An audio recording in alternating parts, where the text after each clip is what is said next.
have, thank you guys, we do have our guest, Dr. Faith B. Israel. She is the PDP candidate officially of Belgarden, Glenmorgan. Good morning, Dr. Faith. Hi, good morning, Brother B. Good morning, Tobago. Good morning, Trinidad and Tobago. Good morning, everyone who's tuning in. Very good. And how is the better part of Tobago, the eastern side, that is? How is it this morning? How is your constituency? I mean, the area you're going to represent. How is it out there? It's nice and sunny this morning, and I'm glad you were able to admit, the better part of the island. I'm just kidding. I tell you. All right, so let's get into it. All right, and we're dealing with political campaigning post-SOE. Of course, last night from 12, the SOE was lifted. Campaigning, there are those, and I want to ask you the controversial question that the Prime Minister maybe would have dismissed by saying nobody canvasses in the night. Is there any link, do you think, that the PNM wants the advantage of,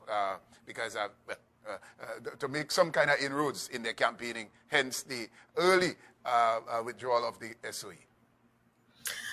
Well, I dare not speak for what is in the mind of those on the other side.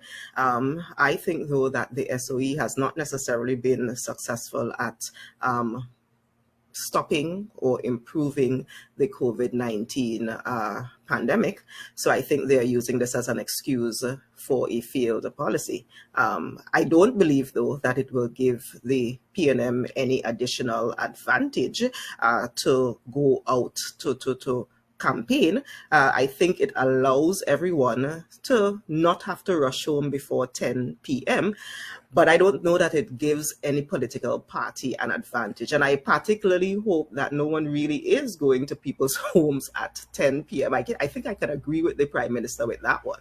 We're not really going to people's homes at 10 p.m. to talk about politics. I hope not, anyway. All right. Very good. All right. So you have been advocating for vaccination. On Monday, nomination day, you had to take the mic to caution, should we say, your supporters and to maintain their distances. And you will, I think you took a position that may not be popular because of your experience, your knowledge of how this disease can devastate a nation if we don't take it seriously. Just to further, and I'm asking, is it the responsibility of politicians to constantly remind their followers that this clear and present danger is still imminent and it can cause, it can take life as it has been doing? Give us a perspective from that standpoint. Sure.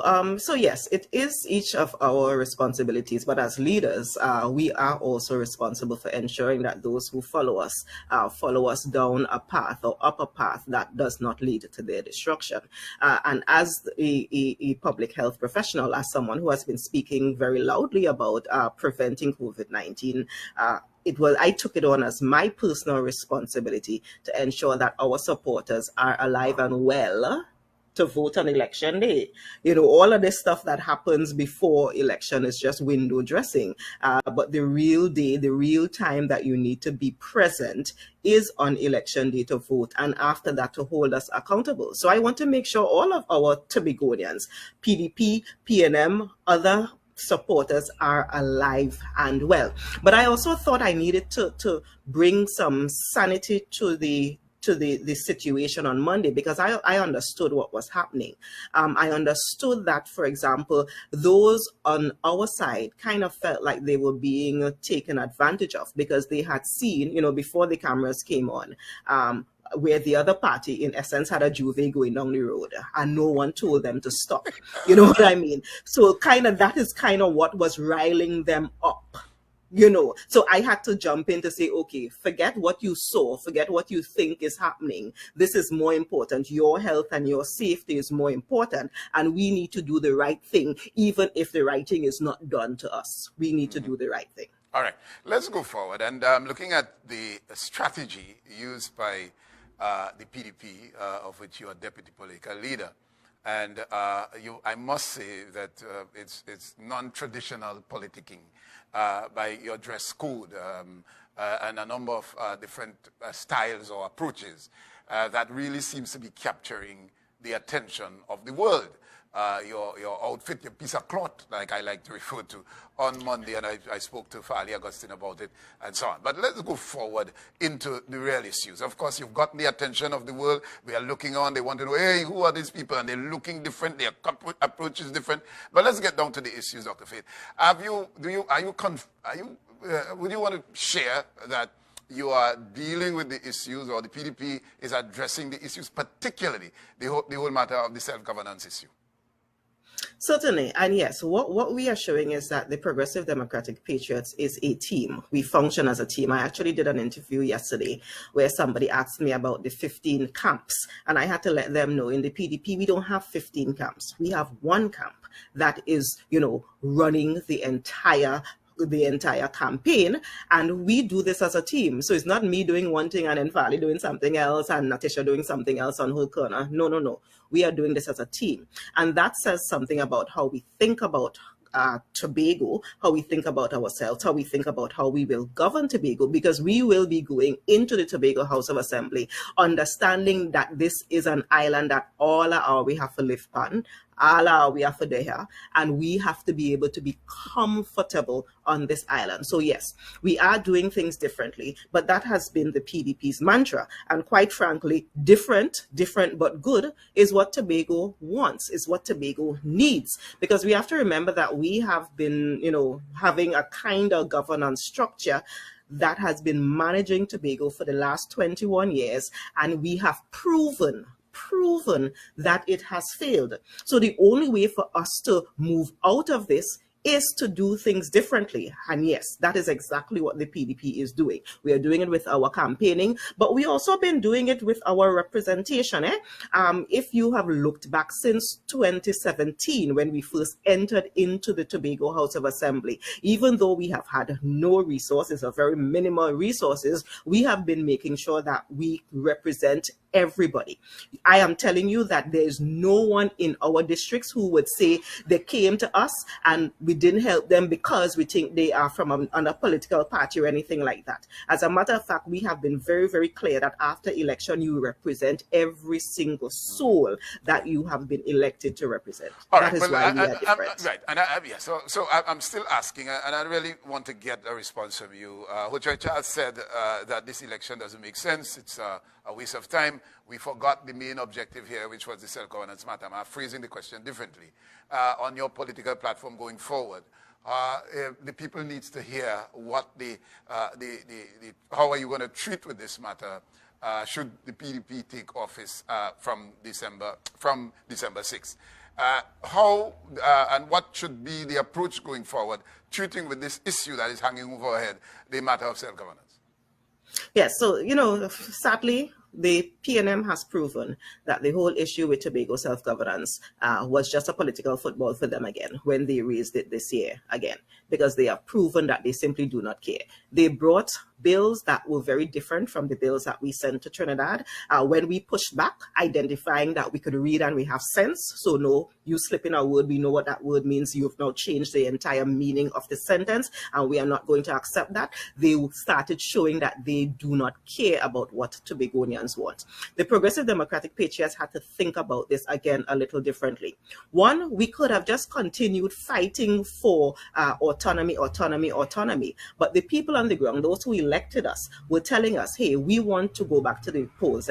After they saw that the PNM was not interested in sharing power after January, they've been telling us, we want to go back to the polls, we want to go back to the polls. Or let we go back to the polls. That is what they've been telling us. So even though we wanted to keep fighting, which we will, and I will talk about that, we need to ensure that we are protecting the resources that are within the current Tobago House of Assembly. Because if we just allowed those on the other side to keep doing what they've been doing, to keep having that holdover executive where they are not accountable to anybody and they're just spending money willy-nilly going along like if it's their own personal money, we could not have allowed that to happen. So we are giving Tobagonians the opportunity to come to the table on December 6th to say decisively, we don't want them anymore. We want you, the Progressive Democratic Patriots, to start fighting for us to self-governance. And then we will continue the fight for self-governance. We have not stopped. Remember, we sent in the changes that we wanted to see. And with a mandate from the people of Tobago to govern the Tobago House of Assembly, we will then continue with our plight at that point after December 6th. We have been talking about this. We will continue to talk about this. We will continue to fight for it, and we are not going to accept mediocre, but we needed to ensure that we protect the resources that are within the Tobago House of Assembly, because those on the other side have been taking it, have been spending it, have been, in some cases, pilfering it, and we can't allow that to keep happening. Okay. The December 6th would allow us to change that. All right, so let's talk about utilizing the resources. Protecting it is one thing, but how do you utilize it? And let's speak about how the whole question of the THA employing too many people, and we need to invest or to have our entrepreneurs develop a position where they can employ people. Fali spoke to it when he was here the other day, just to get a perspective from you as to how to utilize the resources to empower our people to be more resourceful, thereby making them, well, wealthy as a result of their investments. Give us your perspective. So, you know, I have been on the hustings. I meet people who tell me all the time, Faith, I want an early morning walk. And I ask them, do you know how much early morning work does pay? When you get an early morning work, and that gives you a $2,000 or $3,000 or $4,000 every month, will that sustain you and your family? Will you be able to buy everything that you and your family needs? And you could see them start thinking, you could see them start calculating, well, actually, you know, my rent is already $1,200 or $2,000. Food is already $1,000, more than $1,000, the money done. And then I say to them, exactly, because the kind of employment that we have been seeing in the Tobago House of Assembly for the vast majority of people in the Tobago House of Assembly has been underemployment, meaning, yes, you get the job, but you do not live on that. So you have to look for a second job. You have to look for another way to maintain yourself. And I don't want that for you. I want, when I work with you, you have a business, you have some skill that you can become a millionaire. I don't want to give you an early morning walk. I want to make you a real, legitimate millionaire outside of the Tobago House of Assembly. Now, there's another thing that we need to be conscious of, is that what we have done, or what they have done in the Tobago House of Assembly for the longest while, is create a kind of almost slavery with how they have been employing people.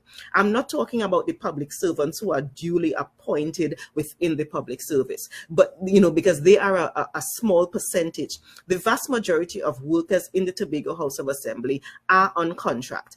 Many of them are on short-term contract, which means if they need to go to the bank to get a mortgage, if they need to go to get, you know, a business loan or anything like that, the bank tells them, no, you don't have enough of a work history, you don't have enough of a projection to maintain pay back of this loan, so we cannot give that to you. That is the kind of change that we want to see happen to the people of Tobago, or for the people of Tobago. We can't continue having people underemployed and being stymied because they have this underemployment status within the Tobago House of Assembly. You made a very salient point earlier, and it speaks to the Tobago culture, or the Tobago history, or the Tobago way of life. And you would know, when I drive past Belgium, I must stop at that bakery. That bakery didn't just happen overnight. And let's go back to, you didn't say it, but I'm going to say it for you, because I guess that's what you're trying to point to, that Tobagonians are used to having more than one stream of income. It was spoken by Ansel Dennis, I raised it with Fali, and we have to return to that to some extent. So the history of early morning work, and I made the point yesterday, that those fellas who were road workers, we used to call them when we were children going to school, they did not rely, they did that by 8 o'clock, 9 o'clock. They're going to do either the trade, either the garden, either the sea, either the... So let's bring that into perspective to making, as you say, these Tobagonians wealthy. What opportunities are you going to point to, if given the opportunity, to make these Tobagonians wealthy, even though they have an early morning work? They can't waste the rest of the day just sitting by the roadside, but they can indeed find other streams of income. Give us a perspective. So let me go back really quickly to something that you said, because you talk about the bakery, but you didn't call the name. It's called Breb's Bakery, the best bakery in the island. Yes, I know. I will do the plug. Right, good. It is what good. It is. So yes, but you know, there's a difference though. There's a difference between somebody who has an income, and they want to supplement that income because they want to do more, versus somebody who has an income and the income not cutting it, so they are forced to look for additional income. Yes. What we are seeing in Tobago is that second one, where you are forced to look for additional income because the one you have is not cutting it. That is what underemployment is, and that is what we need to change. That is what I am talking about. So those who have the income and want to do supplemental thing, you know, they want to add on to their house, so they're doing things to make more money. That's different. I am talking about people who need a second income to eat. That is where we need to make the change. And that is where the Progressive Democratic Patriots has been saying we will implement several different kinds of projects. I want to give him time. We have 5 more minutes. And let me just jump here. You know, your colleague Whitey have said Tobagonians don't need a handout, they need a hand up. This question of distributing lands to Tobagonians to empower them, because I say if you have, well, I didn't say it, but I will say it now. When you have land, you have wealth, right? Because it depends on how you invest in it. The Tobagonian who are ambitious and wants to have that in UK family, they don't say by mommy, oh God, they want to buy a piece of land, but they can't afford it because the bank, and so on. So let's come to what is the approach by the PDP in terms of distributing lands to give Tobago that opportunity to better themselves. You know, I was actually having a chat with Miss Pamela Nicholson a couple of days ago, where she spoke about the fact that when we started, you know, the Social Lands project, the Bell Garden Bay Road project, the Signal Hill Phase 1 and 2 project, that was under her tenureship when she was, you know, the minister, when she was the Tobago MP for, yes, the MP for Tobago. And we need to go back to that kind of thing where Tobagonians like to build their own house and to have their own house unique and that kind of stuff. That is one thing we have to do. Ensure that we develop lands in a way that we can sell to Tobagonians at a cheap cost. Because if lands on the open market is millions of dollars, millions of dollars, and the average Tobagonian simply cannot afford that. So that's something that the Progressive Democratic Patriots will go back to, ensuring that we develop lands to a spot, then we can say, okay, yeah, you take it at a cheap course, and then you go ahead and build for yourself. That has to be critical.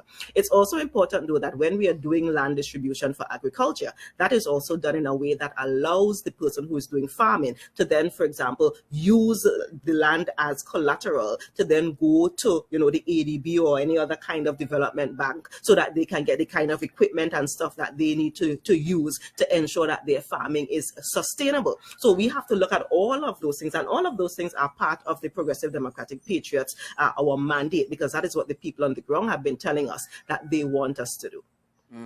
Very good. All right. So we got to wind up because we want to continue the conversation yesterday with Dr. 𝙍𝙗𝙨. But in closing, what would you want to say to, of course, the whole question of COVID-19, the rise or the spike in cases, Dr. Faith, and you being the professional that you are, we got to protect ourselves? Yes, we definitely have to protect ourselves, and I'm asking our supporters. You would see us doing things a little bit differently. We started going to the village meetings yesterday.